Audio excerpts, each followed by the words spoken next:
6 दिसंबर का दिन और शुक्रवार यूपी पुलिस के लिए आज का दिन चैलेंज भरा रह सकता है।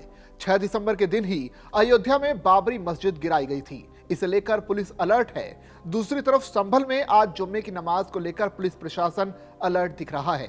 शहर में कानून व्यवस्था को संभालने के लिए जिला मजिस्ट्रेट ने 30 अन्य मजिस्ट्रेट्स की तैनाती की है और आरएएफ और पीएसी के साथ ही यूपी पुलिस के जवानों को शहर में तैनात किया गया है।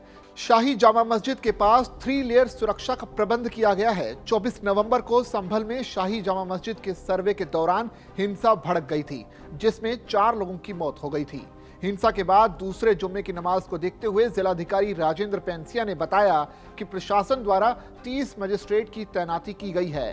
पीस कमेटी द्वारा लोगों से अपने क्षेत्र की मस्जिदों में जुम्मे की नमाज पढ़ने की अपील की गई है।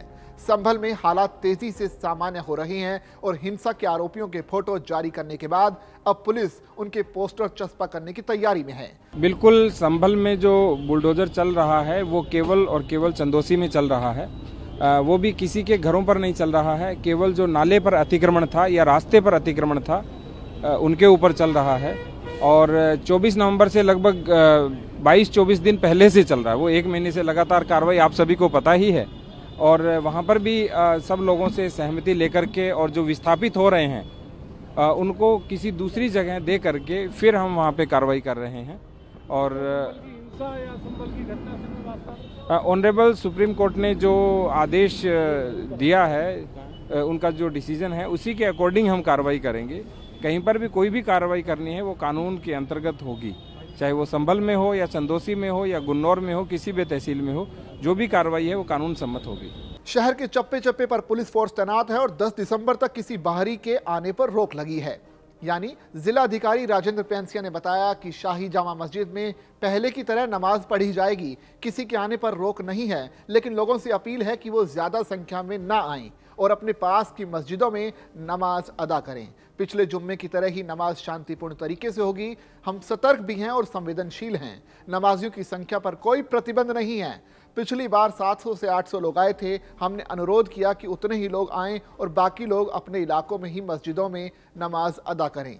आसपास के लोग जो नियमित रूप से यहाँ नमाज पढ़ने आते हैं वो ही आएं, जैसे पहले होता आया है वैसे ही करें और शांति बनाए रखें।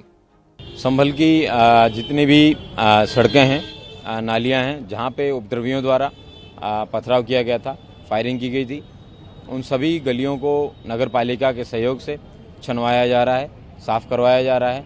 इस बहाने 2 काम हो रहे हैं, नगर की सफाई भी हो रही है, उसके साथ साथ पुलिस को भी अपने एविडेंसेस कलेक्ट करने में काफ़ी आसानी हो रही है। आज के जो सर्च हैं उसमें 2 7.65 के फायर्ड केस मिले हैं और अब 2 12 बोर के फायर्ड केस मिले हैं जिसपे मेड इन यूएसए लिखा है। और पूर्व में जो सर्च था उसमें एक पाकिस्तान ऑर्डिनेंस फैक्ट्री का फायर्ड केस मिला था और एक विंचेस्टर कंपनी है यूएस की, उसका एक केस मिला था और एक FN स्टार करके है, उसका मिस फायर्ड केस मिला था। इस तरीके से टोटल 10 कार्ट्रिजेज हैं जो इंडिया में बैन है या फिर इलीगल है, जो पुलिस और या इनमें से कोई यूज़ नहीं करता है, उस तरीके के फायर्ड केसेस मिले हैं। मैं उम्मीद करता हूँ कि फॉरेंसिक टीम है इनको बैलिस्टिक एक्सपर्ट से राय लेके फिर उसके बाद में पुलिस को सुपुर्द करेगी और फिर बाद में पुलिस द्वारा इस पर कार्रवाई की जाएगी।